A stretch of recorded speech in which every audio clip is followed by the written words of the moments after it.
Important चीजें मैं एक बार फिर से बता देता हूँ। पहला इंपॉर्टेंट फॉर्मूला जो आपके पास आया था ड्रिफ्ट वेलोसिटी का।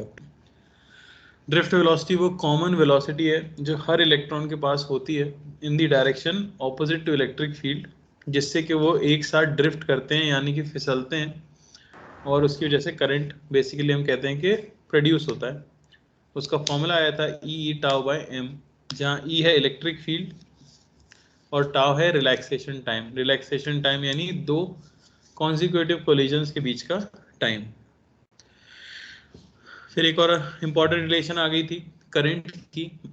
ड्रिफ्ट वेलोसिटी के टर्म्स में आई हो जाता है A V D N E, तो ये भी हमें याद रखना है।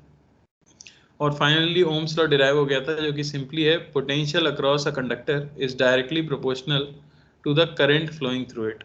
यानी अगर आपके पास एक कंडक्टर है और उसके अक्रॉस आपने कोई पोटेंशियल डिफरेंस लगाया है तो उसके अंदर करंट आएगा। जैसे जैसे आप पोटेंशियल डिफरेंस बढ़ाओगे वैसे वैसे करंट भी बढ़ेगा। तो कांस्टेंट ऑफ प्रोपोर्शनैलिटी जो हमारे पास आया उसे हमने नाम दिया था resistance of the conductor. Resistance के बारे में याद रखना था कि ये वोल्टेज और करंट पे डिपेंड नहीं करता, क्योंकि ये उनका रेशियो होता है ना। आप देख सकते हो कि रेजिस्टेंस का फॉर्मूला बताया गया रो एल बाय ए, जहाँ रो कहलाती है रेजिस्टिविटी ऑफ द मटेरियल। अब मटेरियल की जो रेजिस्टिविटी है, जो कि बेसिकली होता है resistance of unit length and unit cross sectional area of the conductor, यानी 1 मीटर स्क्वायर एरिया और 1 मीटर लेंथ का जो रेजिस्टेंस होगा उसे रेजिस्टिविटी कहते हैं। साथ ही साथ रेजिस्टेंस लेंथ और एरिया पर भी क्या होता है, डिपेंड कर जाता है। यहाँ किसी को कोई डाउट था?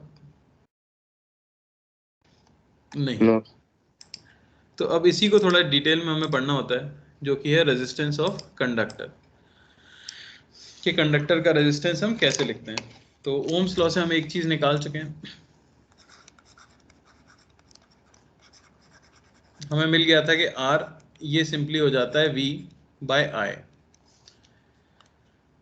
यानी कि अगर मैं ग्राफ बनाऊं किसी कंडक्टर के अक्रॉस वोल्टेज अप्लाइड और उसके अंदर जो करंट है उसका, तो आप देख सकते हो कि जो रेजिस्टेंस आएगा कंडक्टर का वो कैसा आ जाएगा, कैसा कर्व मिलेगा, मुझे बताओ। स्ट्रेट। ऑब्वियसली आपको क्या मिलता है, एक स्ट्रेट लाइन कर्व मिलता है ना, जिसका tan थीटा बेसिकली या जो स्लोप है उसे आप क्या कह सकते हो, रेजिस्टेंस कह सकते हो। क्लियर है? तो ये चीज तो ओम्स लॉ से हमें मिल चुकी है। यूनिट इसकी हमने देख ही ली है, क्या आ जाती है, ओम। अच्छा, यहीं पे अगर मैं बात करूं कि रेजिस्टेंस डिपेंड किन किन चीज़ों पे करता है, तो ये थोड़ा इंपॉर्टेंट पॉइंट है। Resistance of a conductor depends on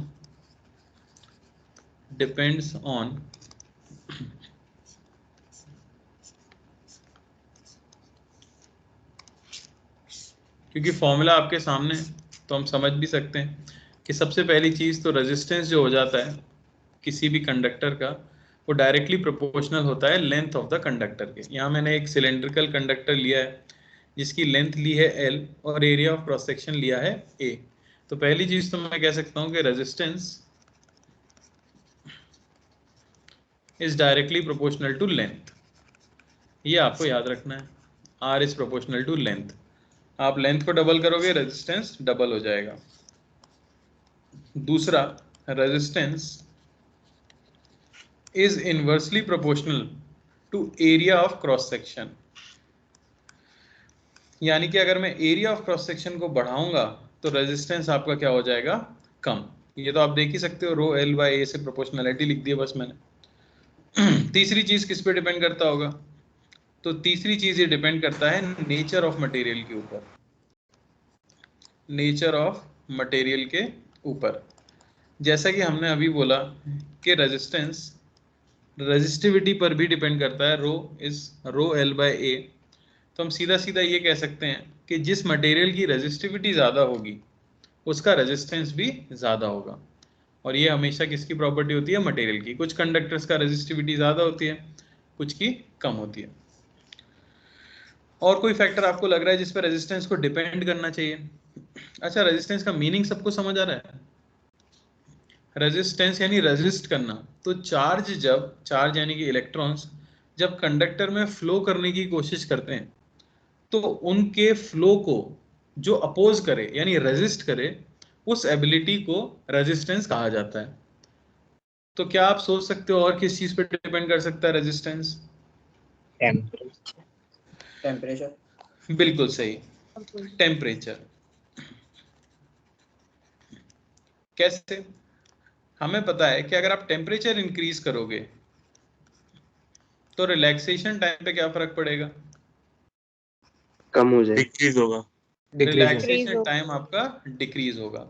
अगर रिलैक्सेशन टाइम डिक्रीज होगा तो रेजिस्टेंस को क्या होना चाहिए? इंक्रीज होगा, इंक्रीज होना चाहिए। ये कहां से पता लगेगा? तो ये हमने जो रेजिस्टेंस का फॉर्मूला देखा था बड़ा वाला, है ना, यहाँ पे अगर आप देखो पिछले लेक्चर में था, तो ये जो फॉर्मूला आया था हमारे पास रेजिस्टेंस का, देखें अगर हम, कहाँ गया ये, तो आप देख सकते हो जो रो है वो basically inversely proportional to tau है। टाउ की टर्म नीचे आ रही है, तो ये अगर घटेगा तो रेजिस्टेंस क्या हो जाएगा? ऑब्वियसली बढ़ जाएगा, है ना। तो टेम्परेचर पर भी क्या कर जाता है? डिपेंड कर जाता है। क्लियर है कि नहीं? यस। हाँ रिलैक्सेशन टाइम एक्चुअली होता बेटा, आवाज नहीं आ रही, थोड़ा तेज बोलना पड़ेगा। सर रिलैक्सेशन टाइम होता क्या है? रिलैक्सेशन टाइम मैंने अभी बताया भी था just. Relaxation time basically electron लगातार चल रहे हैं तो आपस में टकराते रहते हैं, तो दो कोलिजन्स के बीच का जो टाइम होता है उसे रिलैक्सेशन टाइम कहते हैं। आप कल की क्लास में नहीं थे क्या? हाँ यस सर। थे, तो आपको वो डेरिवेशन कैसे समझ आया बेटा? ये डाउट तो तभी पूछा जाना चाहिए था। चलो खैर, अभी याद रखना रिलैक्सेशन टाइम इलेक्ट्रॉन के कॉन्जिक्यूटिव कोलिजन के बीच का टाइम है, एक बार टकराने के बाद दोबारा टकराने के बीच का टाइम है। क्लियर है? अब ये वाला पॉइंट थोड़ा सा इंपॉर्टेंट हो जाता है, डिपेंडेंस ऑन टेम्परेचर। तो इसे किस तरह से बताया जाता है? इसे हम बता देते हैं कि resistance of a conductor at temperature T is R0 1 plus alpha delta T। इस तरह से शो कर दिया जाता है, जहां RT ये है रेजिस्टेंस एट टेम्परेचर T, ठीक है ना। R0 ये है initial temperature of initial resistance of conductor, initial resistance of conductor. और यहां जो अल्फा आपको दे दिया गया है ये कहलाता है थर्मल कोएफिशिएंट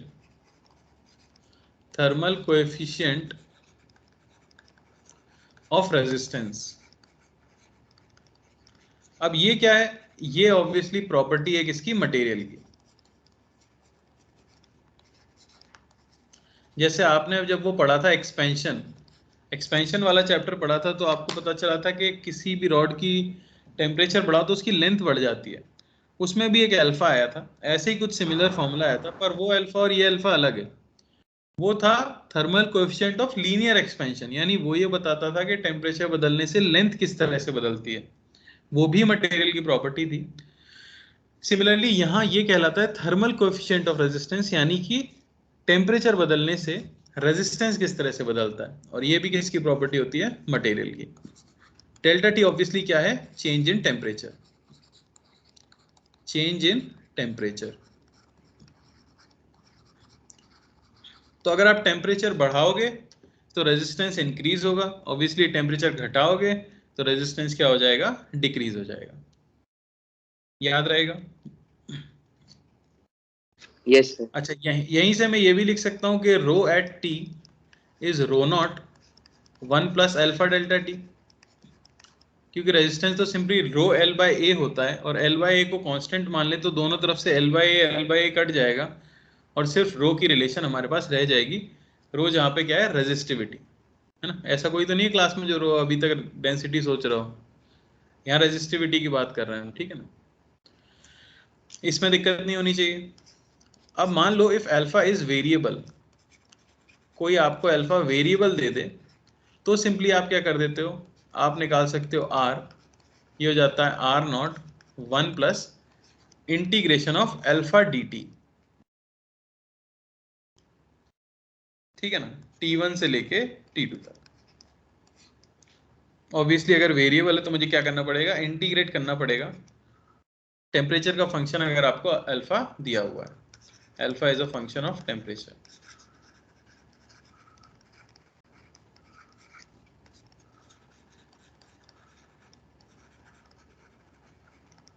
क्लियर है? Yes yes. ठीक है, तो इसे याद रखना है।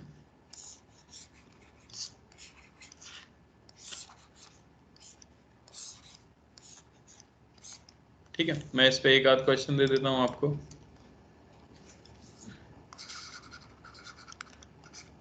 ठीक है, तो जैसे resistance of a conductor, resistance of a conductor is 10 ohm at 0 degree Celsius. Find resistance at T, ले लेते हैं हम, मान लेते हैं 20 degree Celsius, if alpha is, A part में अल्फा को मैं ले लेता हूं मान लो 0.01 पर डिग्री सेल्सियस, और बी पार्ट में मैं ले लेता हूं अल्फा, ये हमें दिया गया है 0.1 इंटू टी, ठीक है ना, टेम्परेचर के साथ इसकी रिलेशन है।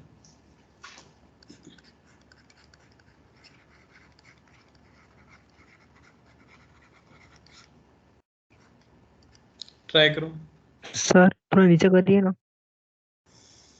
ऊपर, हाँ सर ऊपर, और बस ऊपर, सर। Thank you sir. हो गया।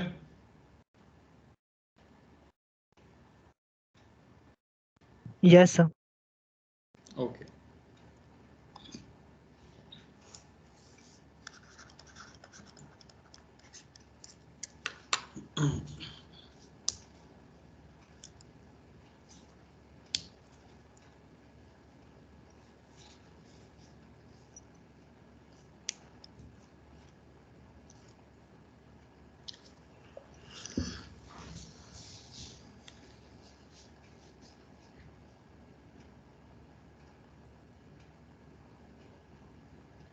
हो गया सर।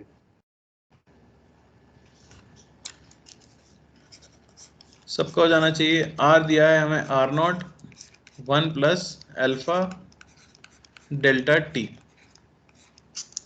है ना, कितना आ गया 12 ओम, हेलो। और बी पार्ट के अंदर आर, ये हो जाएगा R not 1 plus integration of alpha into d t, T1 आपका 0 है, T2 आपका 20 है ना। तो 0.1 को बाहर निकाल के मतलब हम 10 plus directly integral of T D T कर सकते हैं। हाँ बिल्कुल सेम ही चीज़ है, कर लो। क्या मिल जाएगा हमें यहाँ से, t²/2 यानी कि 0.1/2 इंटू 400 माइनस 0, कितना आ गया 30 ओम। 30 ओम।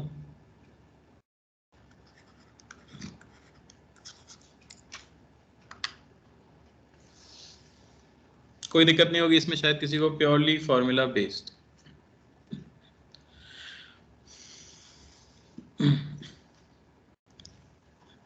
आगे बढ़े। Yes yes sir. चलो, तो ये तो हो गया भाई टेम्परेचर डिपेंडेंस, कुछ खास बात नहीं है। तो मैंने यहाँ पे आपको बता दिए 4 फैक्टर्स जिनके ऊपर 210 210 आ रहा है। ओके, मैंने तो विश्वास कर लिया था। चलो, तो यहाँ 4 फैक्टर्स हमने देख ली जिनके ऊपर की रेजिस्टेंस डिपेंड करता है। Length, area of cross section, nature of material, and temperature. क्या और कोई फैक्टर है जिस पे कि करंट रेजिस्टेंस डिपेंड करेगा?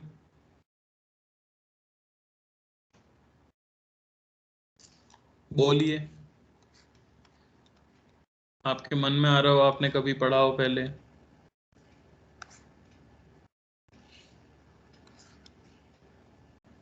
अरे रेजिस्टेंस तो पहले पढ़ा होता है ना जीवन में, पहली बार थोड़ी पढ़ रहे हैं। No sir. नो मतलब नहीं पढ़ा है या और कोई फैक्टर नहीं है? फैक्टर्स नहीं है सर। किसी को नहीं आ रहे? सब श्योर है कोई फैक्टर नहीं है?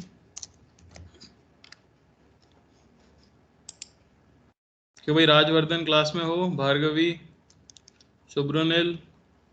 Yes sir. क्या और कोई फैक्टर है जिसके ऊपर की रेजिस्टेंस डिपेंड करेगा? चलो, बहुत ही आसानी से क्लियर कर सकते हैं हम वो चीज। पहले मैं इसको जरा लिख देता हूं, डिपेंडेंस ऑन टेम्परेचर।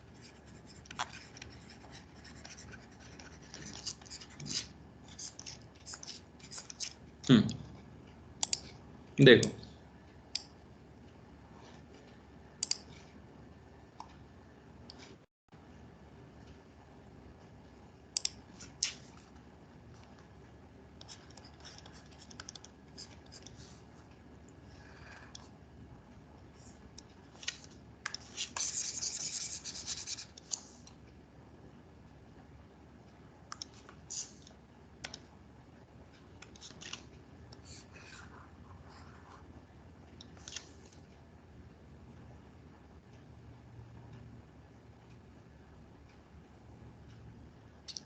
यार मैं बनाना ही भूल गया, ड्राइंग भूल गया। कैसे बनाते हो? हाँ,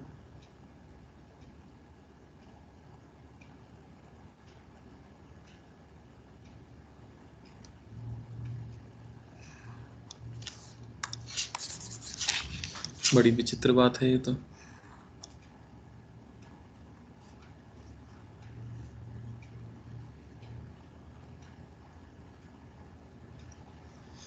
हम्म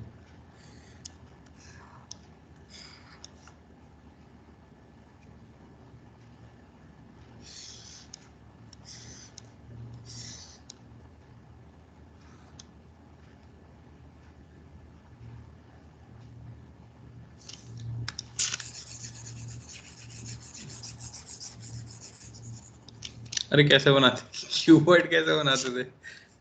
हे भगवान। सर सर, दो स्क्वायर जो- लेके वर्टाइसेस दो- जॉइन कर दीजिए। हाँ, इसको बुढ़ापा कहते हैं। ये इसमें क्यूबॉइड होगा शायद से।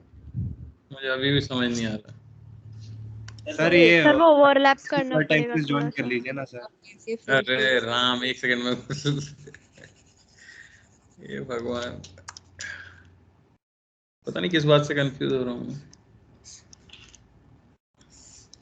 ठीक है, समझ गए ना, क्यूबॉइड समझाना मेन है। Yes. ऐसे ही कुछ बनता है ना, मतलब ठीक है। मैं ये कह देता हूँ कि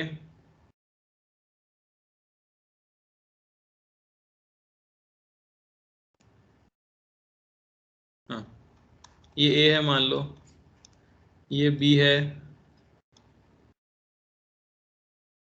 अरे हाँ,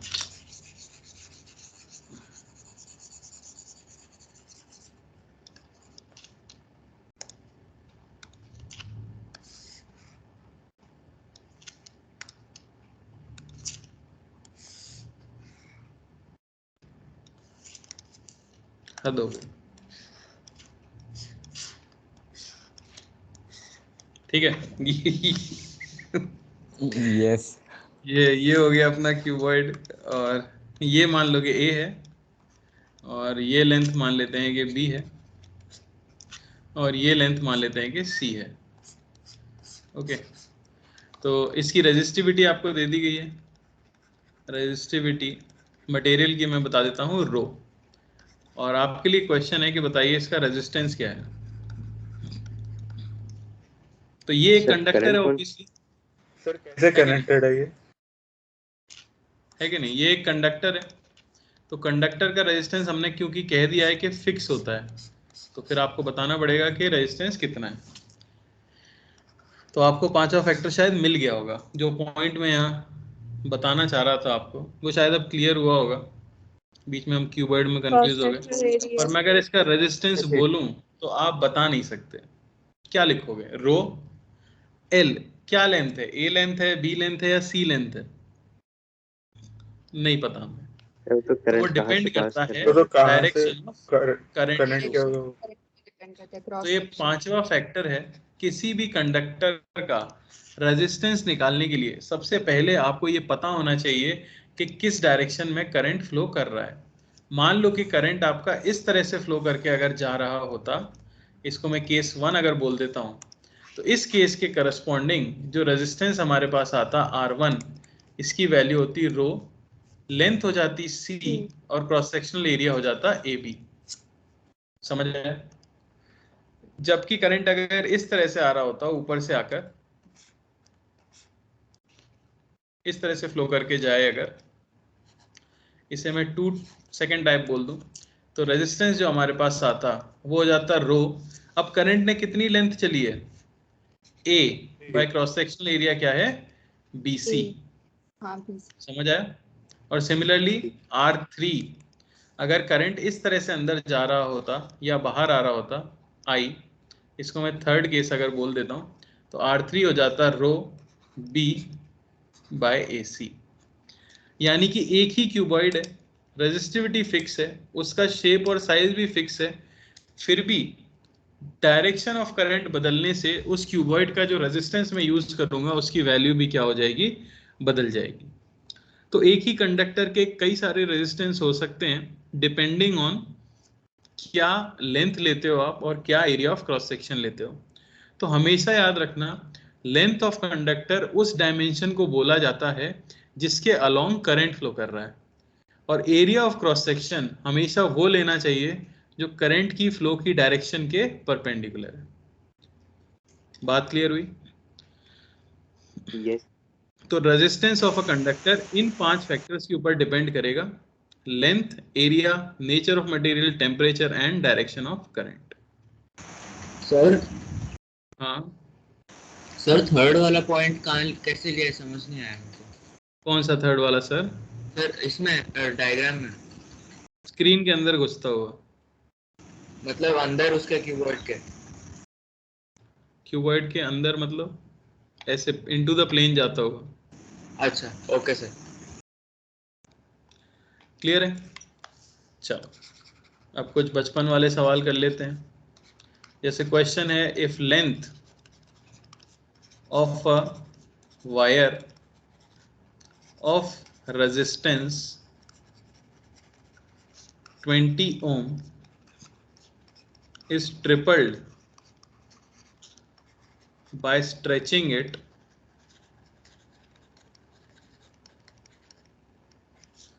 find its new resistance. Find its new resistance. ठीक है, तो आप पे एक वायर था, आपने उसे खींच के 3 गुना लेंथ का कर दिया, तो अब उसका नया रेजिस्टेंस क्या होगा?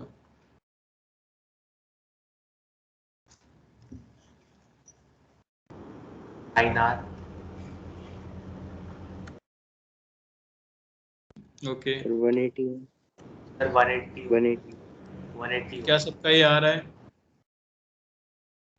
चलो, जिन लोगों का नहीं आ रहा मैं उन्हें बताना चाहता हूँ।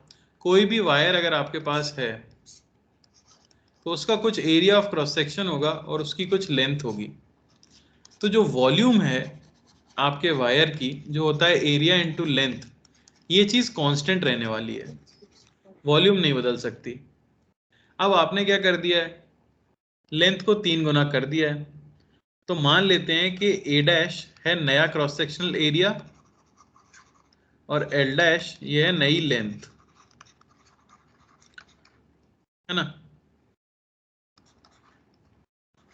तो मैं सिंपली क्या कह सकता हूं, ए इंटू एल ये होना चाहिए ए डैश इंटू एल डैश, यानी ए डैश लेंथ तो आपको पता है 3L मैंने कर दिया, तो ए डैश मुझे मिलेगा यहां से A/3। अब पहले का रेजिस्टेंस जो कि था रो L/A, उसकी वैल्यू 20 ओम दी गई है। तो अब का जो रेजिस्टेंस है जो कि हो जाएगा rho into 3L by area हो चुका है A/3, ये मिलेगा 9R यानी कि 180 ओम। कोई डाउट किसी को? नो। बहुत ही साधारण सवाल है, ठीक है ना। लेंथ को डबल कर दिया इस तरह से। चलो अब क्वेश्चन है, if the radius of a cylindrical wire is increased by 0.2%, keeping the volume constant,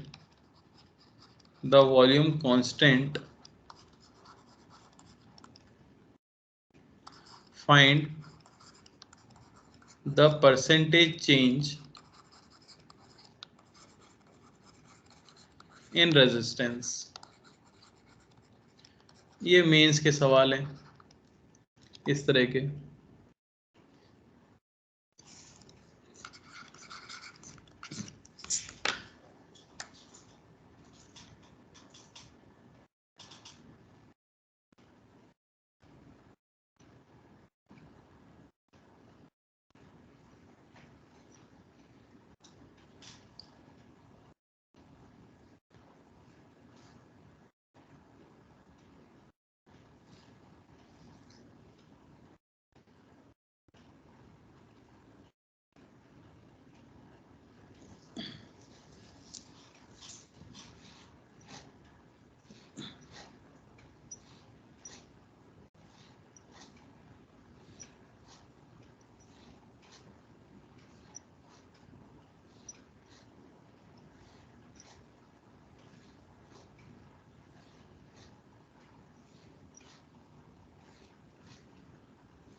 sir 0.4%। 0.4% बढ़ा है या घटा है? एक मिनट से गलती करती हूँ।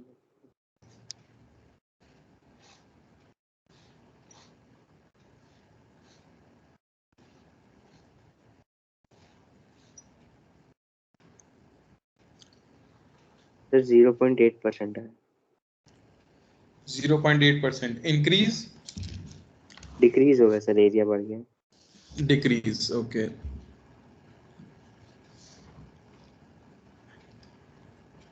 ये भी क्लास 11th में ही सीखा होगा अपने परसेंटेज चेंज निकालना।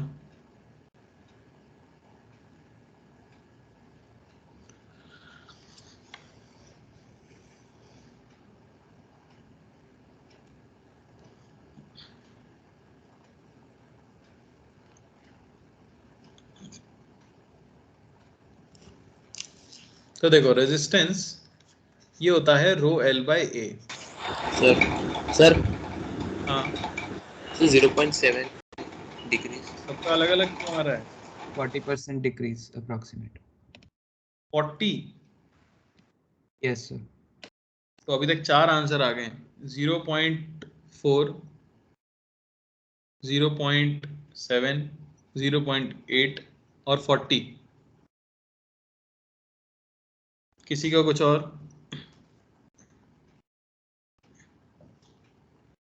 चलो तो बाकी लोगों का जिनका नहीं आया है वो लोग भी देख लो, और जिन 4 लोगों ने बताया उनमें से 3 जो गलत होंगे वो भी देख लो। देखो तो रेजिस्टेंस, कभी भी ऐसा कोई क्वेश्चन है तो पहले तो आपको रिलेशन लिख लेनी चाहिए, जैसे रेजिस्टेंस है रो L बाय A। अब बात है मुझे इनके परसेंटेज चेंज के अंदर रिलेशन निकालनी है। तो इसका मेथड होता है हम दोनों तरफ ln लेते हैं, जिससे ये बन जाएगा ln rho plus ln L minus ln A। ln की प्रॉपर्टी लगाइए सिर्फ, और कुछ नहीं। इसे आप क्या कर देते हो, डिफरेंशिएट करूंगा तो यहां मुझे मिलेगा 1/r इंटू डी आर।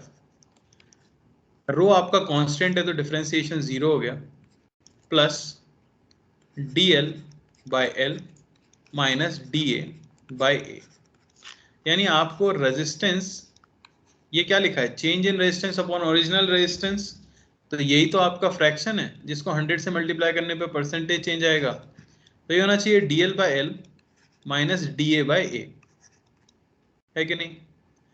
अब आपको यहाँ ना डी ए बाई ए दिया है ना dl बाई एल दिया है, आपको क्या दिया है, change in radius, change in radius.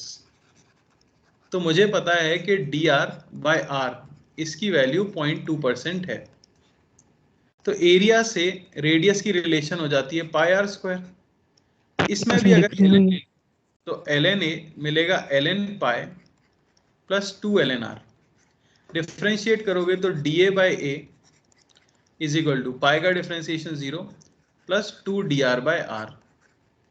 यानी अगर dr बाई आर की वैल्यू यहाँ पुट कर दूं तो dA बाई ए इसकी वैल्यू मुझे मिल जाएगी 0.4%।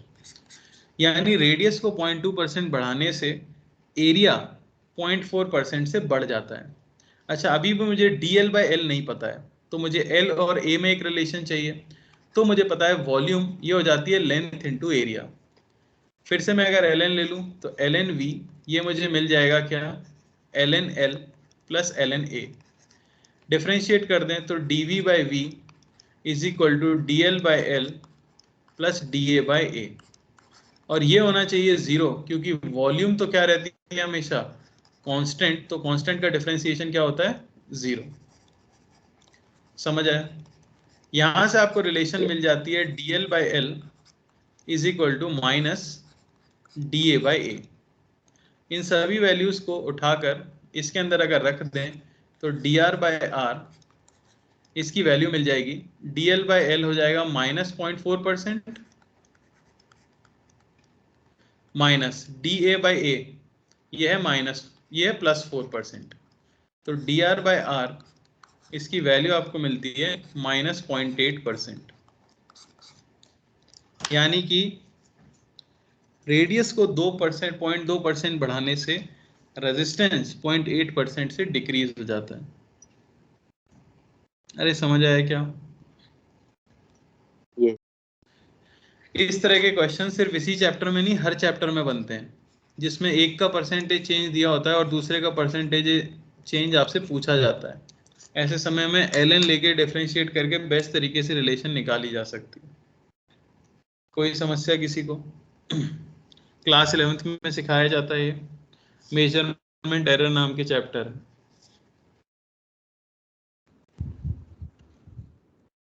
आगे बढ़े। यस।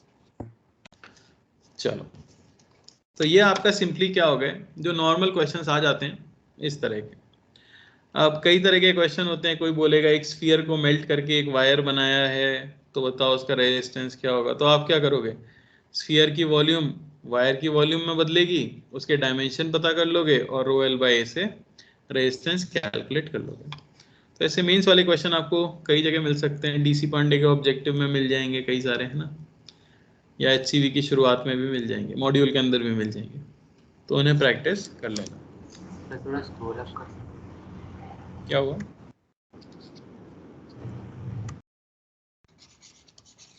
कोई डाउट है बेटा?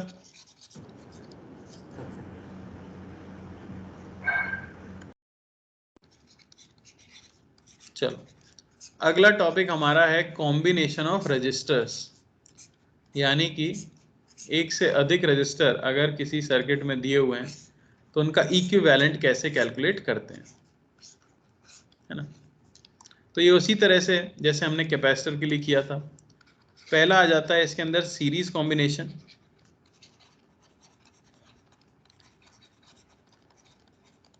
सीरीज कॉम्बिनेशन का मतलब है अगर एक रजिस्टर है, दूसरा रजिस्टर है जो कि एक बैटरी से कनेक्टेड है,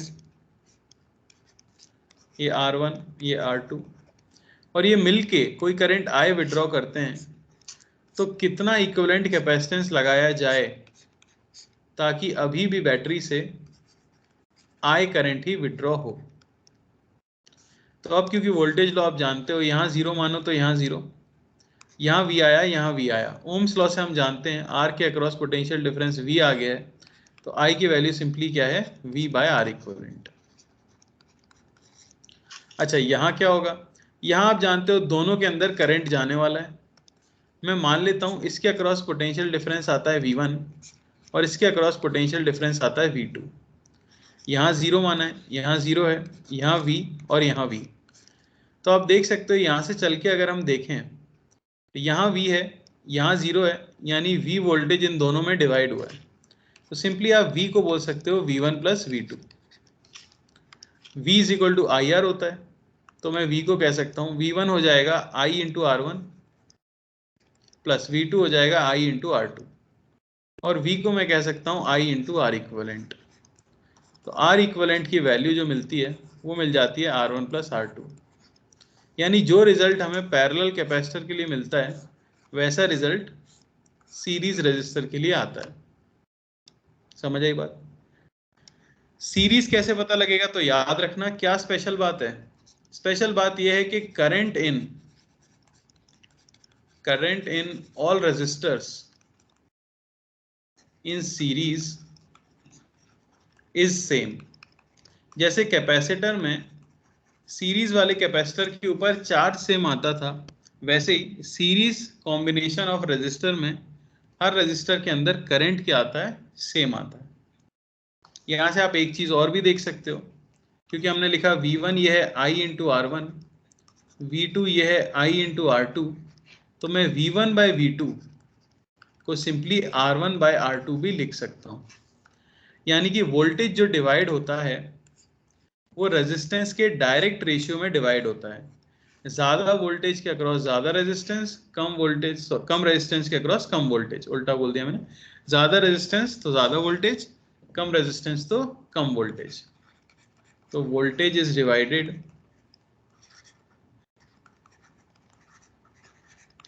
in direct ratio of resistance. Sir वो 0 दूसरी साइड भी ले सकते हैं ना, फिर वहाँ पे कहीं भी ले पोटेंशियल सकते ड्रॉप हो, होगा। ओके, वहां माइनस भी आ जाएगा, फिर डिफरेंस तो यही रहेगा। किसी को कोई कष्ट इसके अंदर, कोई डाउट? No sir. आसान चीज है। दूसरा पैरेलल कॉम्बिनेशन,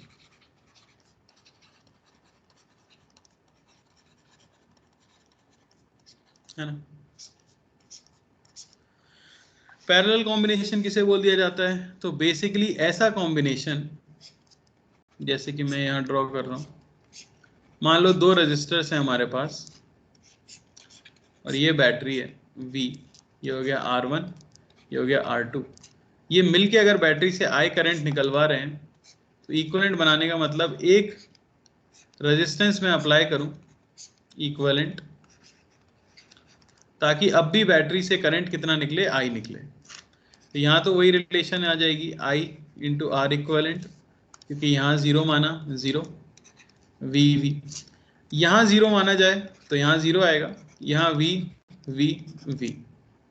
तो आप क्लियरली देख सकते हो I जब यहाँ पहुंचेगा तो वो स्प्लिट होगा। इसमें कुछ करंट मान लेते हैं I2 गया, इसमें कुछ करंट मान लेते हैं I1 गया। तो ऑब्वियसली जो नेट करंट आया था वही तो I1 I2 में स्प्लिट हुआ है। तो I को तो मैं लिख सकता हूं V by R equivalent is equal to I1। आप देखो R1 के अक्रॉस डिफरेंस कितना है, V। तो इसमें करंट कितना होगा, V बाय R1,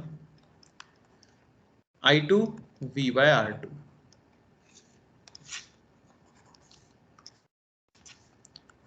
यहां से हमें 1 बाय R इक्वलेंट ये मिल जाता है 1 bye R1 plus 1 bye R2, और ये फॉर्मूला हो जाता है इक्विवेलेंट रेजिस्टेंस और पैरेलल कॉम्बिनेशन का। क्लियर है कि नहीं? कुछ लोग इसे इस तरह भी याद रख लेते हैं कि R equivalent is R1 R2 by R1 plus R2। LCM ले लिया बस, और कुछ नहीं, डायरेक्टली लिखना हो तो। क्लियर है?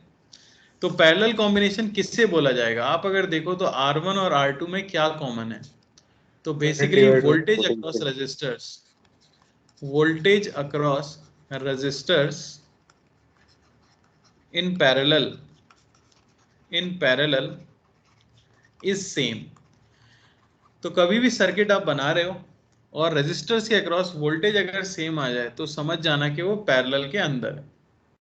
अब यहाँ हमें एक चीज और मिल चुकी है, I1 ये है V/R1 और I2 ये है V/R2। यानी अगर आप I1/I2 का रेशियो निकालोगे तो वो मिलेगा R2/R1। यानी कि यहाँ पर करंट जो डिवाइड हो रहा है वो इनवर्स रेशियो ऑफ रेजिस्टेंस में डिवाइड हो रहा है। Current is divided in inverse ratio of resistance. जिस रास्ते पर ज्यादा रेजिस्टेंस होगा वहां कम करंट जाएगा, जहां कम करंट होगा जहां कम रेजिस्टेंस होगा वहां ज्यादा करंट जाएगा। क्लियर है कि नहीं? यस। किसी प्रकार का कोई डाउट?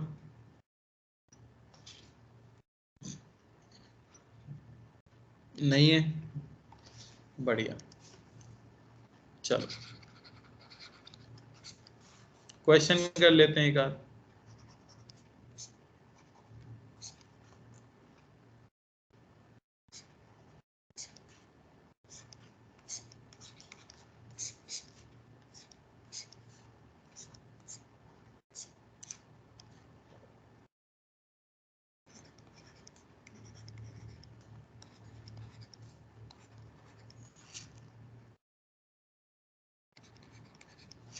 तो पहली चीज आपको बतानी है, करंट थ्रू बैटरी से कितना करंट गया। दूसरी चीज बतानी है आपको, current in 3 ohm resistor.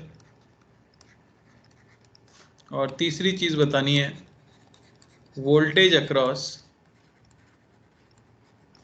4 ohm resistor.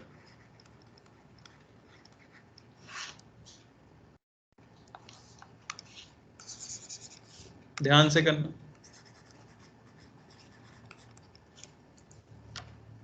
Sir पहले का 3 एम्पियर है। सही है। 3 एम्पियर।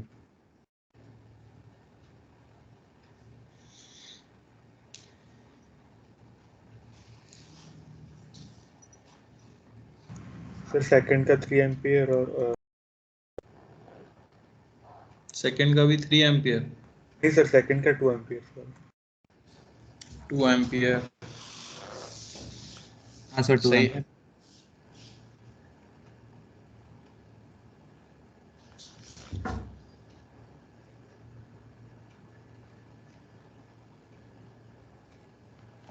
तो फर्स्ट में 1/3 एम्पियर आएगा। नहीं बेटा 3 आ रहा है।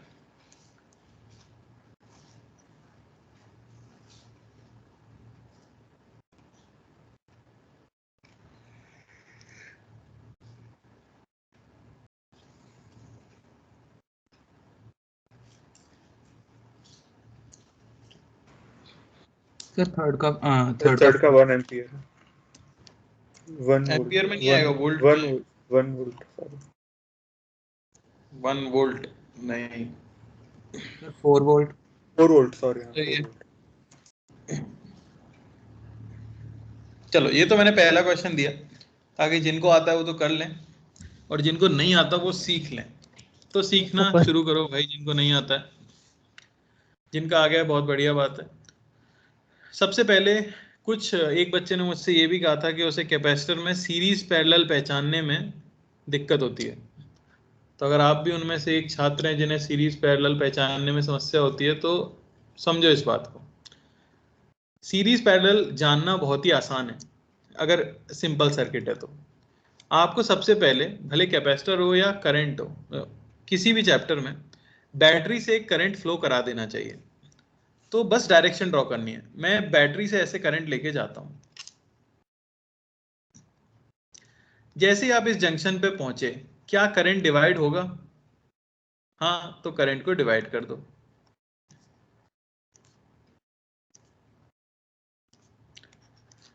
ऐसे घूम के वापस आ गया। पूरे सर्कल में घूमना चाहिए। अब आप सबसे पहले ये देखा करो कि कौन कौन से वो रेजिस्टर हैं जिनमें करंट की मात्रा सेम गई होगी। तो अगर मैं यहां से आने वाले करंट को I बोल दूं तो ऑब्वियसली यहां करंट डिवाइड हुआ है, तो यहां कुछ गया होगा I1 और यहां कुछ गया होगा I2। तो कौन से वो रेजिस्टर हैं जिनमें सेम करंट है? तो आप देखोगे जो 2 ओम और जो 4 ओम है दोनों में ही I2 करंट जा रहा है कि नहीं? तो ये किसके अंदर हो गए भाई? सीरीज के अंदर। बात समझ आई? तो मैं इन्हें सीरीज में निकाल लेता हूं। सीरीज में 2 ओम और 4 ओम मिलके कितने हो जाएंगे? 6 ये सीरीज है, तो तो ये आपको 6 मिल ओम। गया 6 ओम। बात समझ आई क्या? इसके Yes. बाद सीरीज पहचानने के बाद आपको किसी भी जगह क्या करना चाहिए? जीरो पोटेंशियल मान लेना चाहिए। तो लेट अस अज्यूम कि मैंने यहाँ जीरो मान लिया इस कॉर्नर पर, तो यहाँ जीरो हो गया, यहां से बढ़े यहाँ 12 वोल्ट हो गया, यहाँ 12 वोल्ट हो गया, इससे आगे का मुझे नहीं पता।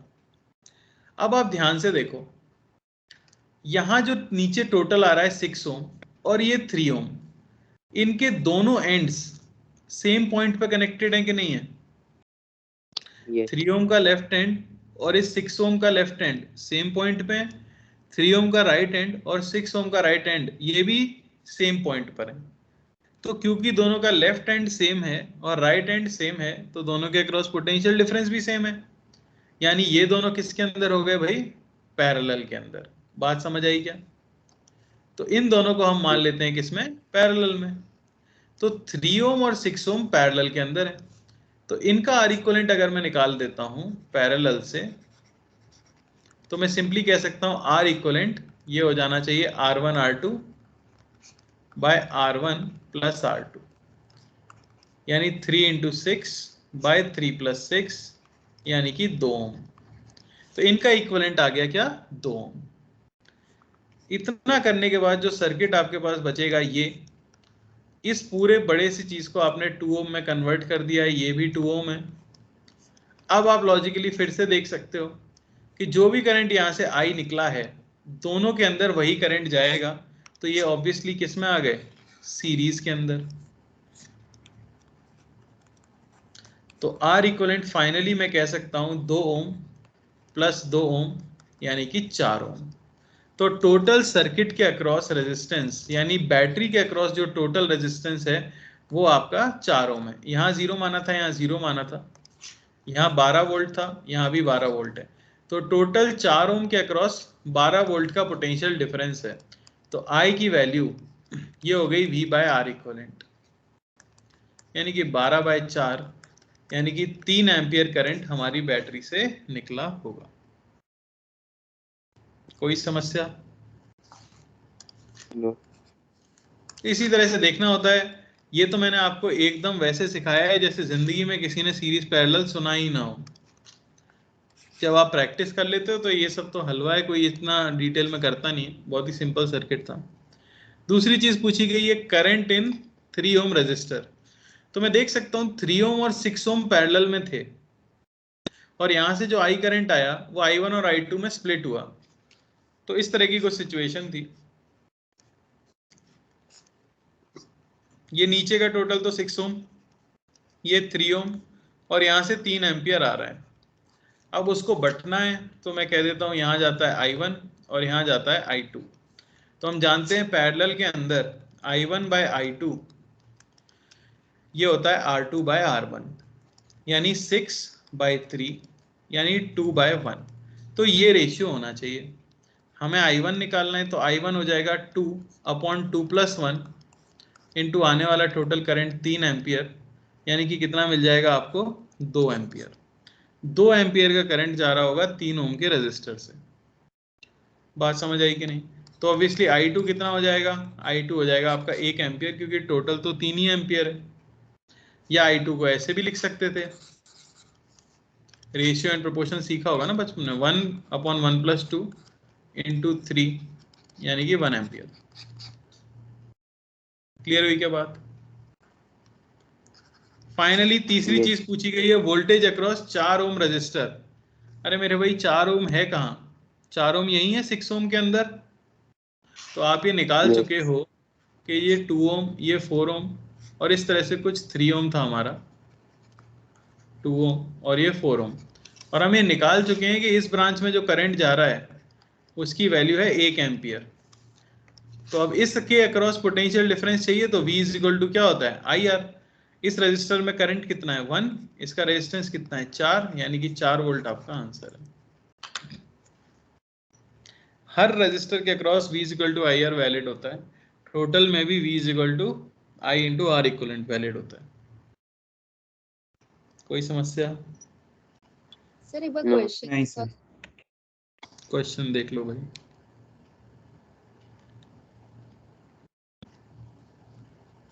Okay sir. चलो क्लियर है, एक और क्वेश्चन Yes. कर लेते हैं।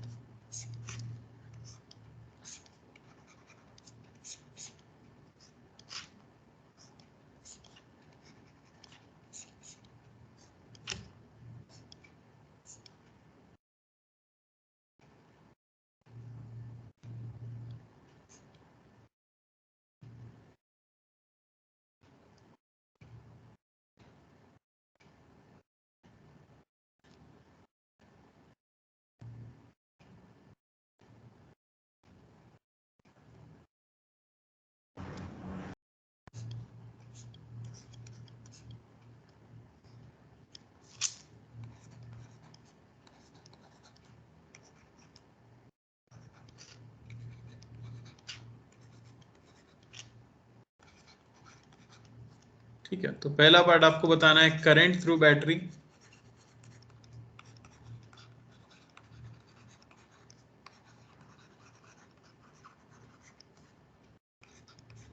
दूसरा हमें बताना है करंट इन ब्रांच ए या करंट थ्रू पॉइंट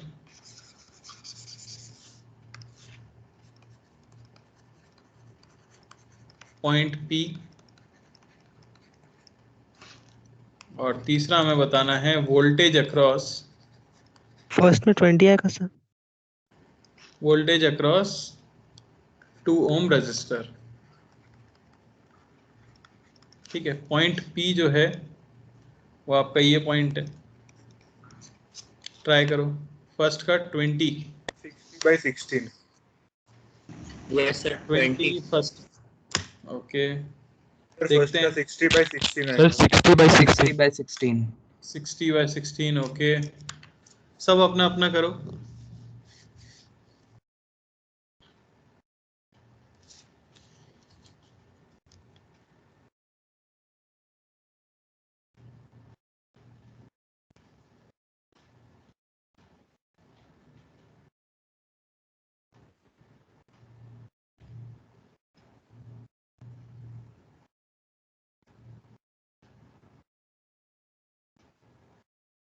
सेकंड का 5/4 okay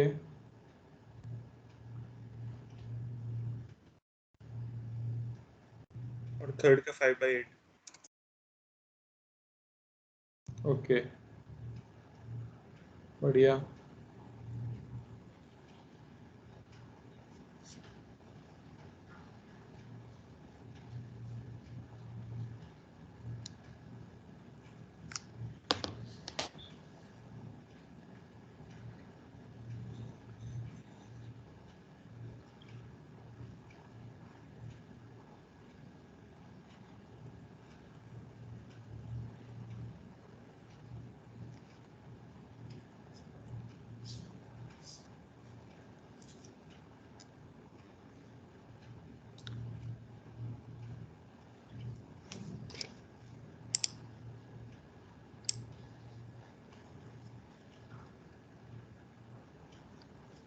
sir voltage across 2 ohm resistor उसमें कौन सा वाला? दोनों के अक्रॉस सेम आएगा।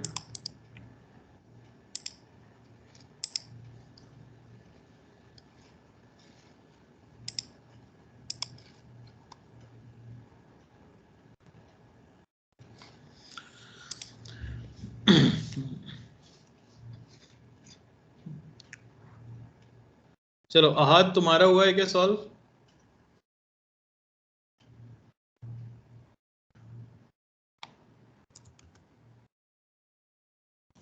अहाद जी आवाज आ रही है?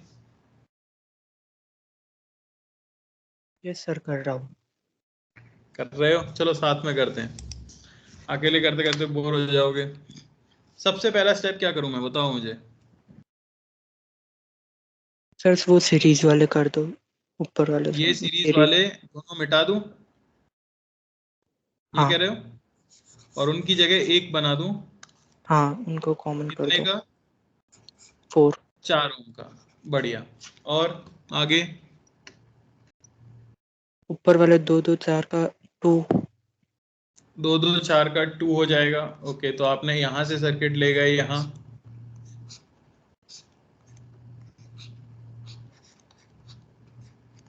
ये 2 हो चुका है, ये 4 यहाँ बचा है, ये 4 यहाँ बचा है, ये 20 वोल्ट है। यही किया हमने।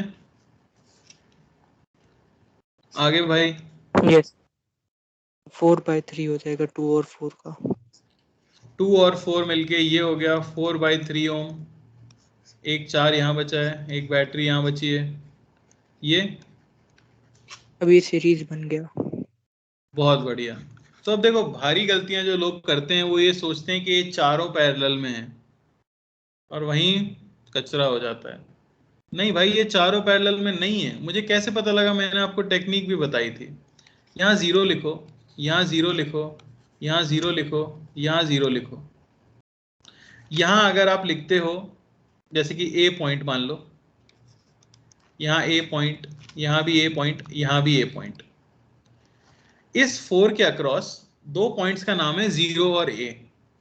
इसके अक्रॉस 0 और ए, इसके अक्रॉस 0 और ए, पर इस 4 के अक्रॉस ए और 20। अरे समझ आया क्या? इस 4 के अक्रॉस ए और 20 है, तो ये तीनों तो हो गए पैरेलल में। ये तीनों हो गए किसके अंदर? पैरेलल में। तो यहां से मैं डायरेक्टली इन्हें क्या लिख सकता था? 4/3, 1/4 प्लस 1/4 प्लस 1/4 is equal to 1/R equivalent. अरे भाई नहीं समझ आया क्या? मैं लिख सकता था 1/R इक्वलेंट इज 1/4 प्लस 1/4 प्लस 1/4। तो यहां से मुझे R इक्वलेंट ये मिल जाता 4/3। और क्योंकि इसके अक्रॉस वोल्टेज अलग है तो ये पैरेलल में नहीं था। जैसे ही मैं रीड्रॉ करता हूं मुझे समझ आ जाता अब दोनों में करंट सेम जाएगा, तो ये हो गए सीरीज में। तो R इक्वलेंट जो निकलेगा यहां से वो आ जाएगा 4 प्लस 4/3 यानी कि 16/3 ओम। तो जो पहला पार्ट है हमारा करंट थ्रू बैटरी, जो कि V/R इक्वलेंट होता है, हो जाता है 20/16/3, है ना? यानी कि 15/4 एम्पियर। अरे सही है क्या? Yes sir 3.75। Yes sir. तो जो गलती मैंने आपसे एक्सपेक्ट की थी, शायद सबसे पहले जिन्होंने आंसर दिया उन्होंने वही गलती की थी, है कि नहीं? 20 जिन्होंने आंसर दिया था यस सर। कि तब आर इक्विवेलेंट बनाया था। तो इसका स्पेशल ध्यान रखना, जब तक आप श्योर नहीं हो सीधे मत करना, क्योंकि अगर ऐसा क्वेश्चन एग्जाम में आएगा और गलत होगा तो बहुत दुख होने वाला है। चलो अहाद आगे बढ़ते हैं भाई। पहला सवाल तुमने बहुत सही तरीके से सॉल्व किया। दूसरा सवाल है करंट थ्रू पॉइंट पी। अब मुझे क्या करना चाहिए बोलो?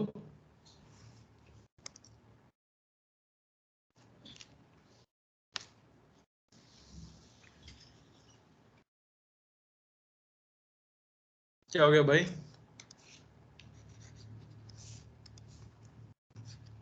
मैं आंसर नहीं पूछ रहा, सिर्फ मेथड पूछ रहा हूं।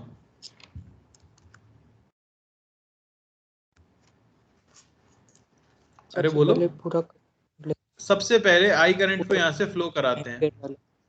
हाँ क्या जाके वो डिस्ट्रीब्यूट होना शुरू होगा? हाँ बटेगा।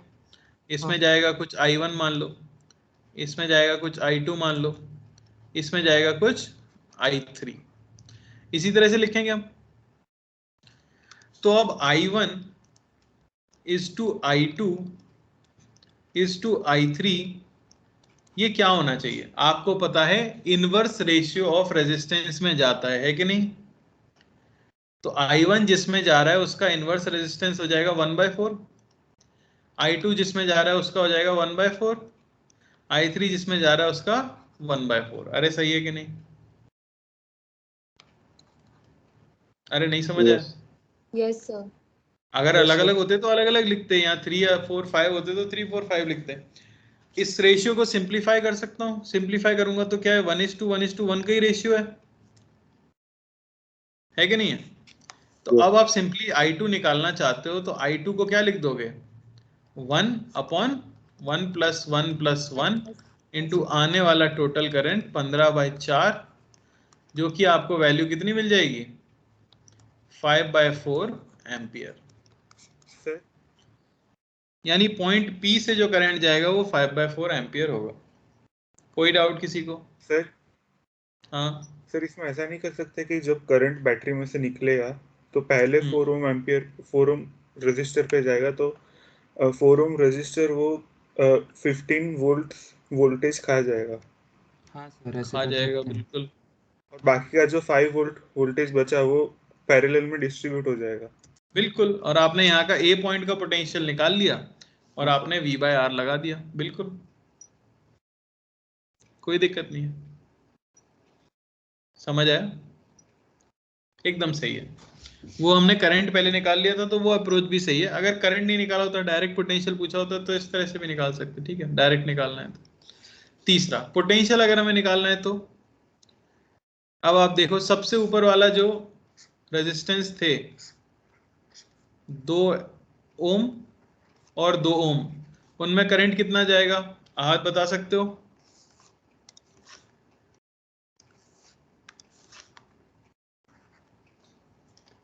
बोलो बेटा। क्या सर? मैं पूछ रहा हूं सबसे ऊपर वाली जो ब्रांच है उसमें करंट कितना जाएगा, जिसे मैंने I3 लिखा था, I3 की वैल्यू कितनी होगी?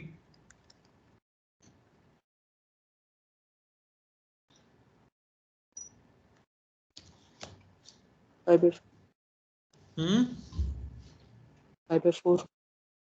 5/4 ही होगी, दिख रहा है I1:I2:I3 1:1:1 है, तो वो भी 5/4 एम्पियर होगी। अब इसके अक्रॉस वोल्टेज पूछा था तो क्या लगा देना चाहिए, V = IR, यानी 5/4 × 2 यानी कि 2.5 वोल्ट। क्लियर हुआ क्या सबको? Yes. कोई डाउट? No.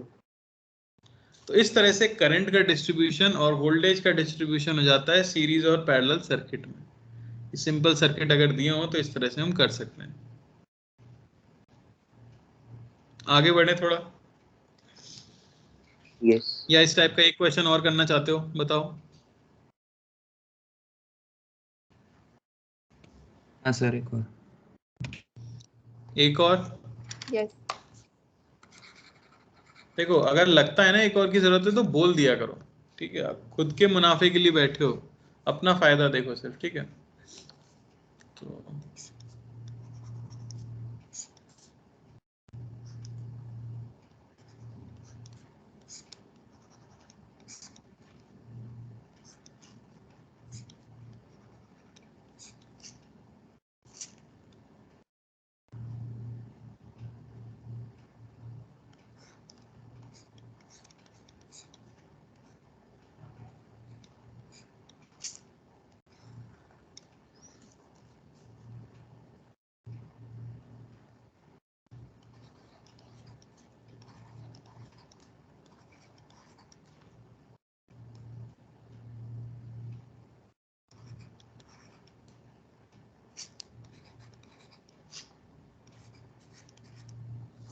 ठीक है,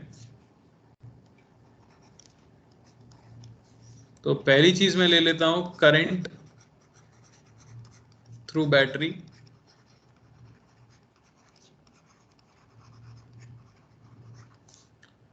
दूसरी चीज मैं ले लेता हूं करंट एट P। और तीसरी चीज हम ले लेते हैं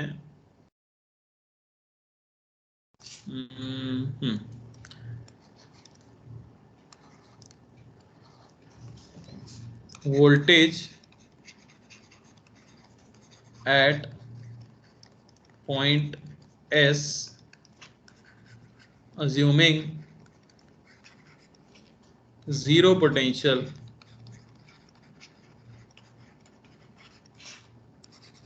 at A.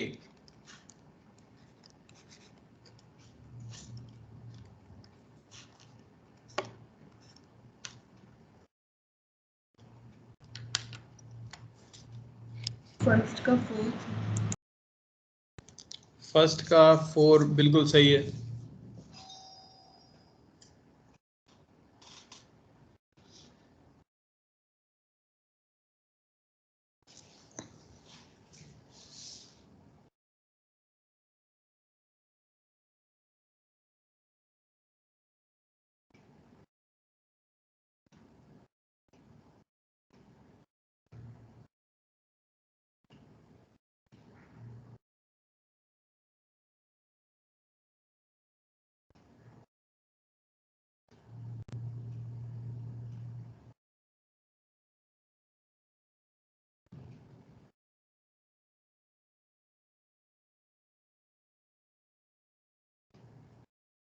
सेकंड का 4/3 सेकंड का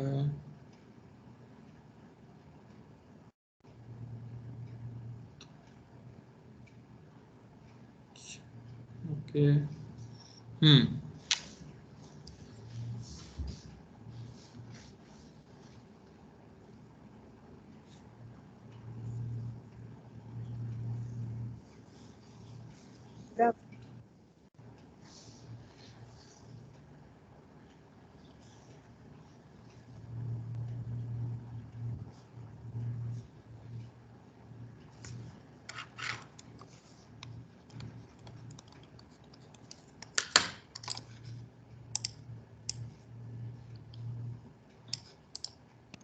सर थर्ड का 2 volts 2 volts okay.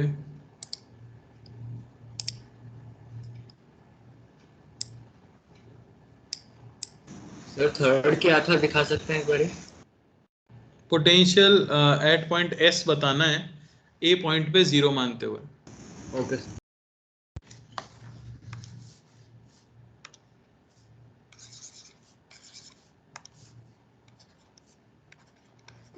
Sir S third का 2 आ रहा है। 22/3 आ रहा है उसका, एस का 2/3 अलग अलग आ रहा है, मतलब 22/3 32/3, तो कोई एक तो गलत हो गई। सर 22/3 22/3 चलो देखते हैं।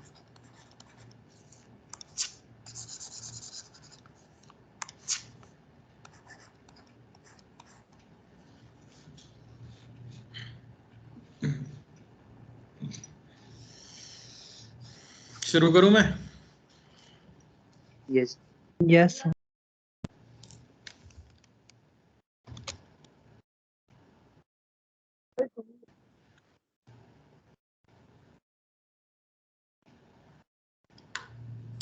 अमरजोत सिंह जी, आपको आवाज आ रही है?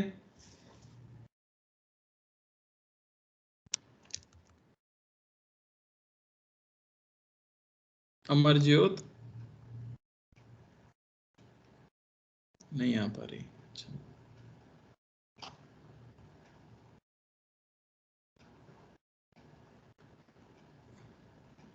अतुल्य, यस सर। आपका आंसर आ गया? यस सर, आया ना। आया? क्या आ रहा है बताओ। पहले पार्ट में क्या करेंगे, ये सीरीज में हो गए यस सर। 6 ओम 6, 3 और 2 फिर पैरेलल में। 6, 3 और 2 पैरेलल में है। बहुत बढ़िया, सीधे समझ गए। यहाँ अगर हम मान रहे हैं जैसे ए पॉइंट बोल दें, ये ए नहीं बोलते, ए तो चलो एक है पहले से, बी बोल दें तो बी बी बी ये हो गए, और सी सी, और ये दोनों तो हैं ही, तो ये तीनों क्या हो गए बेसिकली पैरेलल में। तो इनका इक्विवेलेंट निकाला होगा, 1/r equivalent is 1/6 plus 1/3 plus 1/2। यहाँ से आर इक्विवेलेंट कितना आया आपका? 1 ओम, 1 ये हमें मिल गया 1 ओम आर इक्विवेलेंट यहाँ तक। तो सर्किट हमारे पास ये बचा, यस सर 1 ओम 1 प्लस ये 20 वोल्ट, 5 डिवाइड ये आपका 1 ओम, ये 4 ओम। ये ऑब्वियसली अब क्या है, सीरीज।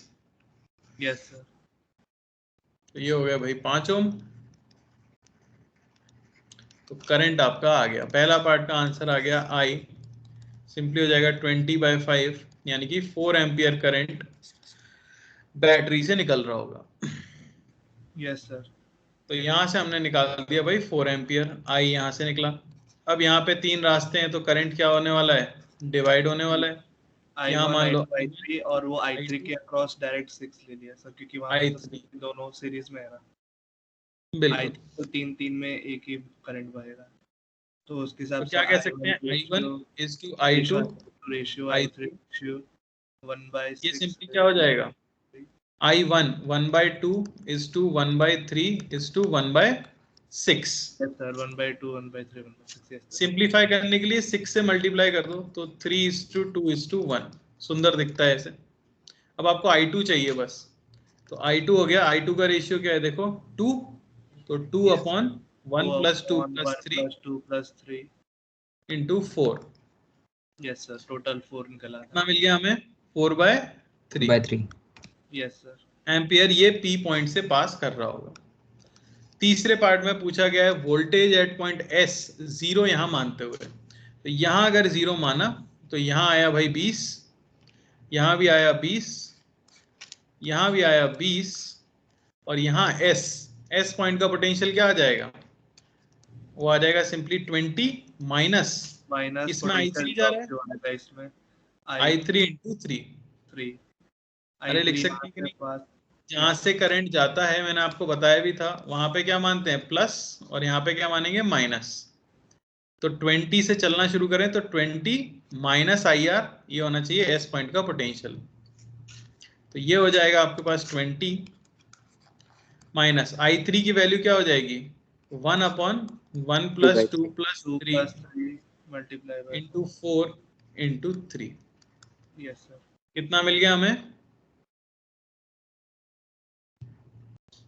अरे बोलो 2 18 18 वोल्ट। तो ये शायद किसी का नहीं आया था, आया था। यस सर आ गया। काफी लोगों का गलत भी हुआ था। क्या गलती करी थी, समझ आई क्या? यस सर, वो 2 वोल्ट का डिफरेंस आएगा, वही हमने लिख दिया था। 2 वोल्ट का डिफरेंस आएगा, वो आंसर नहीं होगा, उस पॉइंट का पोटेंशियल पूछा है। हाँ सर जैसे जंक्शन लॉ लगा सकते हैं इसमें, जंक्शन किस जंक्शन पे लगाएं बेटा? तो मतलब कि अगर P पॉइंट से वोल्टेज जो होगा वहाँ पर B पॉइंट मतलब उसके ऊपर भी वोल्टेज सेम होगा, तो ऐसे x - 16/3 किस जगह को जंक्शन बोल रहे हो, किस पॉइंट को जंक्शन बोल रहे हो, नाम तो बताओ। सर एस को एस पॉइंट जंक्शन है ही नहीं मेरे भाई, जंक्शन के लिए 3 या 3 से ज्यादा वायर होने चाहिए, ओके इसलिए मैंने जंक्शन लॉ पढ़ाया तो पहले जंक्शन क्या होता है ये बताया ना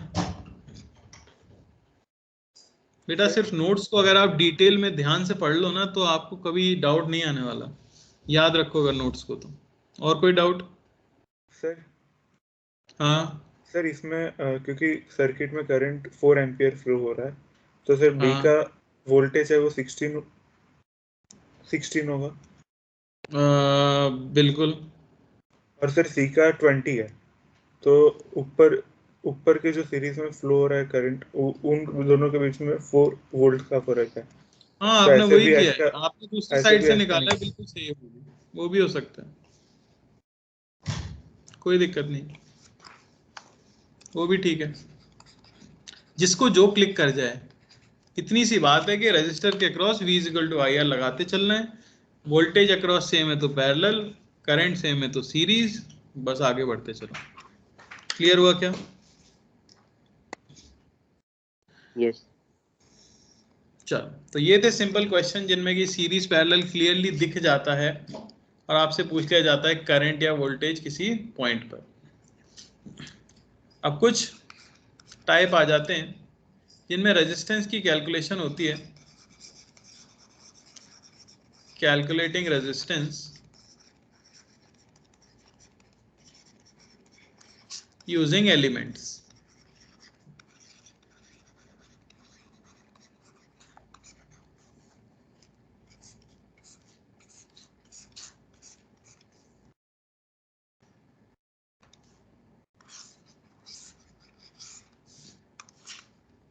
एग्जाम्पल देखो, मान लेते हैं कि हमारे पास एक सिलिंड्रिकल रॉड है, ठीक है, जिसकी लेंथ हमें बता दी गई है L, ठीक है, और बेसिकली इस पॉइंट से किसी भी पॉइंट की डिस्टेंस ये है x, इसका एरिया ऑफ क्रॉस सेक्शन आपको दिया गया है A0, तो बोला जा रहा है find resistance if current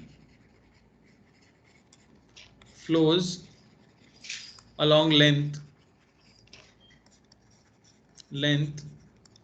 and पहली चीज दी गई है रो नॉट, ये आपका कांस्टेंट है रेजिस्टिविटी, और दूसरे केस में रो दिया गया है रो नॉट एक्स, यानी कि रेजिस्टिविटी वेरिएबल है। आपको नहीं करना है, मैं करके दिखा रहा हूं। तो सबसे पहले हमारे दिमाग में क्या आएगा, देखो अगर मैं पहला पार्ट सॉल्व करूं, करंट लेंथ के अलोंग फ्लो कर रहा है, तो रेजिस्टेंस का फॉर्मूला क्या हो जाता है, रो एल बाय ए, तो rho naught length L, area of cross section A naught. ये पहले पार्ट का आंसर आ गया, क्योंकि रेजिस्टिविटी हर पॉइंट पर क्या थी, सेम थी। क्लियर है कि नहीं? yes. अब क्या हुआ, दूसरे बार में रेजिस्टिविटी हर पॉइंट पे वेरी कर रही है और एक्स के साथ वेरी कर रही है। किसी ने मुझसे ये भी पूछा था कि उन्हें एलिमेंट लेने में दिक्कत आती है, तो एलिमेंट लेना बहुत आसान हो जाता है अगर ये सोचो आप कि आप एलिमेंट क्यों ले रहे हो। एलिमेंट में इस क्वेश्चन में इसलिए लेना चाहता हूं कि रेजिस्टिविटी वेरी कर रही है लगातार, रेजिस्टिविटी वेरी कर रही है और रेजिस्टिविटी फंक्शन है एक्स का, यानी एक्स लगातार बदल रहा है। तो मुझे कुछ ऐसा एलिमेंट लेना चाहिए जिसमें मैं एक्स को कांस्टेंट मान सकूं। तो मैं एक्स डिस्टेंस पे गया और मैंने एक dx थिकनेस का छोटा सा एलिमेंट कंसीडर किया और उसे फिक्स मान लिया। ऐसा करने से अब x क्या हो चुका है, आपका फिक्स हो चुका है एलिमेंट मानते ही। तो जो छोटा सा रेजिस्टेंस आएगा इस एलिमेंट का, उसे मैं लिख सकता हूं यहां पर डेंसिटी, यानी कि रो नॉट एक्स इंटू इसकी लेंथ। तो लेंथ के लिए सोचो, करंट इस तरह से फ्लो करेगा तो करंट कितनी लेंथ चला इस एलिमेंट के अंदर, अरे बोलो, dx length, current dx length चला by area of cross section, तो क्या है, a ही है। इसे इंटीग्रेट कर दूंगा, x की लिमिट लगानी है 0 to l, ये ना हमें मिल जाएगा rho naught l square by 2a, ये हो गया आंसर। क्लियर हुई बात? yes. कोई डाउट इसमें? no. तो इसी तरह से अलग अलग तरह के क्वेश्चन आएंगे जिनमें कि आपको क्या करना होगा, एलिमेंट चूज करना होगा। ऑब्वियसली एडवांस वगैरह में जो क्वेश्चन आते हैं वो थोड़े से मुश्किल होते हैं, और उनमें जो मुश्किल चीज होती है वो होती है सही एलिमेंट चुनना, उसके अलावा कुछ नहीं। अगर सही एलिमेंट चुन लिया तो आंसर बड़ी आसानी से आ जाता है ना। चलो आगे देखते हैं।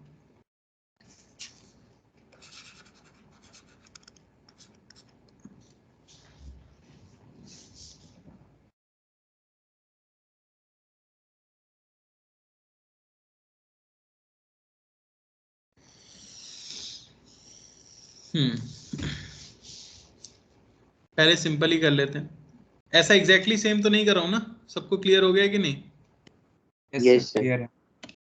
एग्जैक्टली सेम तो करने की जरूरत नहीं है। अच्छा ही क्वेश्चन कर लें सीधे। हाँ सर, हाँ sir. yes. yes sir. तो ये एडवांस में आया हुआ क्वेश्चन है, इसी को कर लेते हैं।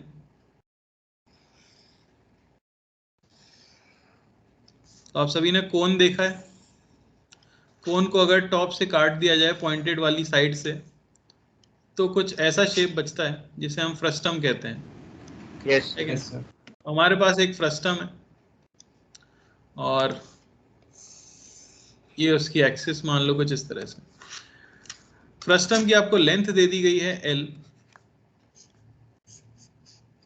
ठीक है ना। इस एंड पे रेडियस आपको दे दी गई है R,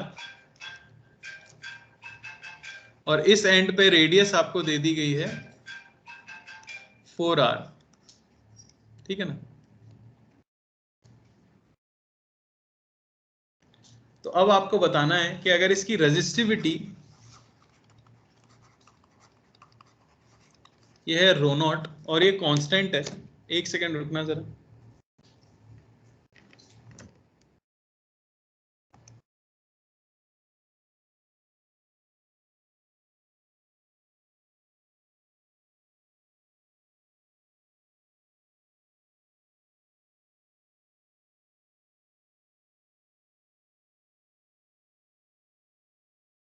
सर आपका माइक म्यूट है।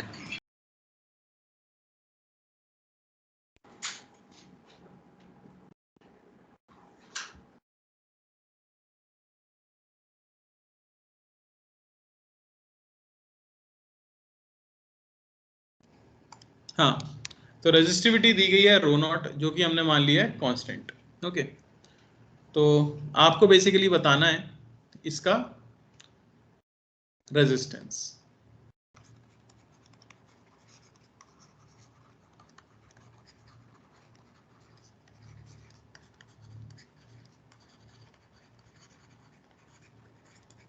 ठीक है, अच्छा क्वेश्चन माना जाता है। उन्होंने रेडियस A और B दी थी, मैंने R दे दिया ताकि थोड़ा सा सिंपल हो जाए। चाहो तो A और B लिख देता हूँ, वरना डाउट में मत पूछ लेना वो फिर से। सर करंट कहाँ से एंटर कर रहा है? क्लियर है कि करंट बेटा तभी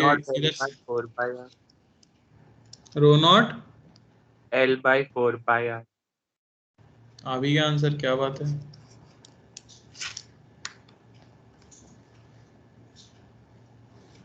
सर रो क्या आया? Not L/4πr²। कितनी जल्दी कैसे आ रहा है? सर वो क्या रूट A1 into A2 कर सकते हैं। हाँ सर, लास्ट ईयर ट्रिक बताई थी सर। क्या हुआ? वो ट्रिक बताई थी सर कि अगर A1 A2 है तो रूट A1 into A2। चल, तो इसी क्वेश्चन में काम करेगी ना सिर्फ? हाँ यस। बढ़िया।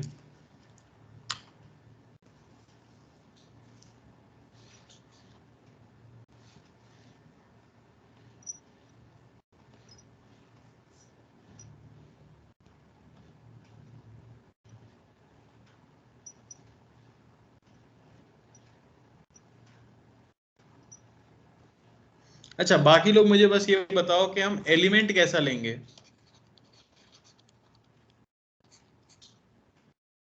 बताओ, थोड़ा सोचो।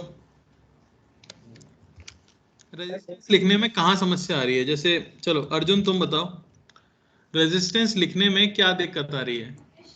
सर इसमें लेंथ के साथ उसका रेडियस चेंज हो रहा है, तो फिर तुम्हारा आंसर हमको आया क्या अभी? नहीं सर। हाँ, तो लेंथ के साथ एरिया लगातार बदल रहा है, बात यह है। तो आपको क्या फिक्स करना चाहिए? एरिया को आपका फिक्स करना फॉर्मूला पड़ेगा है एक रूट लेंथ L से। बाय ए, है ना। तो L तो कांस्टेंट है पर एरिया लगातार बदल रहा है ना। तो एरिया फिक्स करने के लिए एलिमेंट में कैसा चूज करूं?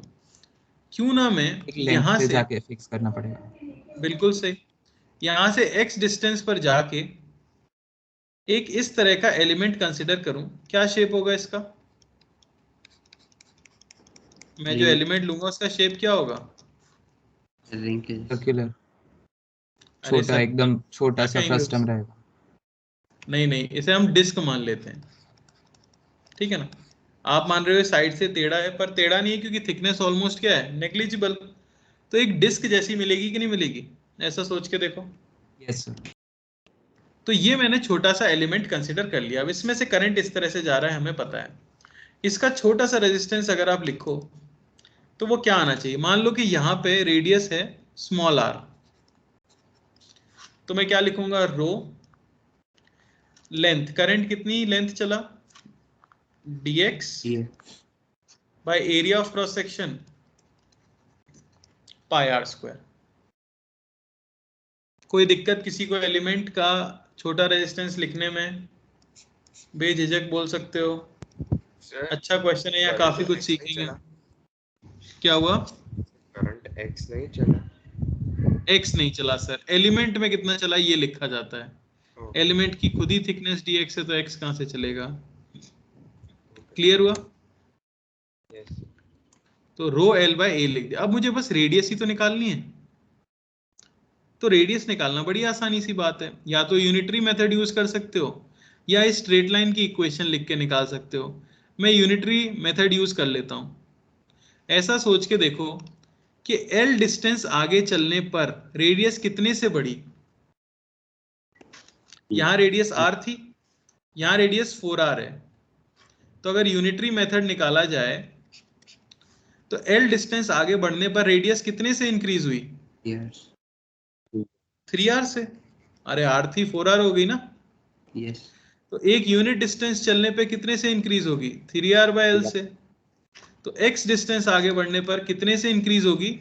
3r by L into x से। तो जो रेडियस होगी x डिस्टेंस पर, उसकी वैल्यू क्या होगी? उसकी वैल्यू होगी r प्लस इतने से बढ़ जानी चाहिए। अरे समझ आया कि नहीं? यस। या आपको 2 पॉइंट कहीं पे यहाँ पे ओरिजिन मान के 2 पॉइंट्स पता है तो स्ट्रेट लाइन की इक्वेशन से भी लिख सकते हो। मैंने यूनिटरी मेथड लगाया कि L डिस्टेंस आगे बढ़ने से 3r से बढ़ी, पर यूनिट लेंथ बढ़ने से 3r बाय एल, x बढ़ने से इतना, तो r प्लस इतनी रेडियस हो गई होगी, है कि नहीं। इसी को हमें इंटीग्रेट करना है, जहां x वेरी करेगा 0 से लेके l तक। आपको मिलेगा rho dx by pi r square यानी pi r plus 3rx by l का होल स्क्वायर का इंटीग्रेशन 0 से लेके l तक, है कि नहीं। रो बाय पाई तो बाहर आ गया आपका। इसका इंटीग्रेशन अगर आप करोगे तो आपको क्या मिल जाएगा? यहां मिल जाएगा -1 by r plus 3rx by l. अरे सही है कि नहीं? 0 टू l, और जो x का कोएफिशिएंट है उससे डिवाइड भी किया जाएगा, तो इनटू l बाय 3r। ये तो इंटीग्रेशन है भाई, इसमें डर नहीं लगना चाहिए। पुट करेंगे तो यहां मिलेगा रो l by 3r pi. l put करो एक बार तो -1 बाय 4r, 0 पुट करो एक बार तो +1 बाय r। तो यहां से मिला rho l by 3r pi into 3 by, कौन है ये, कितना आ जाएगा सर 3 बाय 4 आ रही है। 3 बाय 4r। यहां से अगर r की वैल्यू हम निकालें तो कितना आ गया ये हमारे पास? Rho l by 4 pi r square. क्या क्लियर हुआ है आपको? सर बोलो वो भाई। ट्रिक कौन सी थी? ट्रिक बेटा मुझे नहीं पता, मैं ट्रिकों में विश्वास नहीं रखता। ये एक क्वेश्चन की ट्रिक मुझे नहीं पता है। ऐसा जो इन्होंने बताया मुझे, किसी ने बताई होगी ट्रिक कि क्रॉस सेक्शन के एरिया अगर A1 और A2 हैं तो क्या करना है भाई? ट्रिक क्या है सर? उसका geometric under mean root of निकाल। जो एरिया होता है ना under root A1 into A2 हो जाता है। Under root A1 into A2 कर दो और उसे लिख दो। वो ट्रिक सिर्फ तब काम करेगी अगर रेजिस्टिविटी कांस्टेंट हो, ये जो साइड का लेंथ दी हुई है ये लीनियरली वेरी कर रही हो, तभी ये ट्रिक इसी क्वेश्चन के लिए वैलिड है, ठीक है ना। हर क्वेश्चन में वैलिड नहीं है। तो एलिमेंट लिखना सीखना ज्यादा जरूरी है। अगर ये सेम क्वेश्चन आ जाता है तो आप ट्रिक भी यूज कर सकते हो, ठीक है। चलो एक क्वेश्चन मैं होमवर्क में दे देता हूं।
चलो, तो इस तरह से आपने हॉर्सशू मैग्नेट देखा होगा, ठीक है, उस तरह का स्ट्रक्चर है।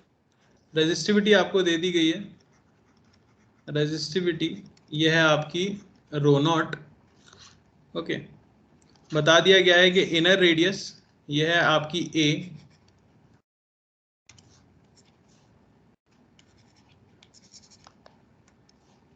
इनर रेडियस है ए, आउटर रेडियस है बी,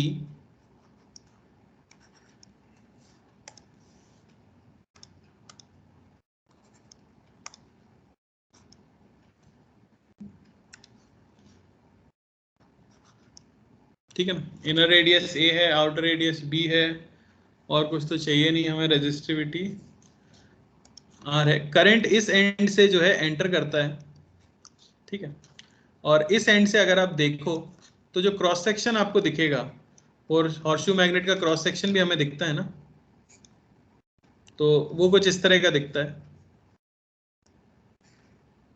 जिसमें ये हाइट आपको दे दी गई है कुछ सी है, और ये डिस्टेंस कितनी हो जाएगी, ऑब्वियसली आप डायग्राम देख के बता सकते हो, बी ये हो माइनस जाएगी बी माइनस ए, है ना, ये डिस्टेंस हो जाएगी हमारे पास बी माइनस ए।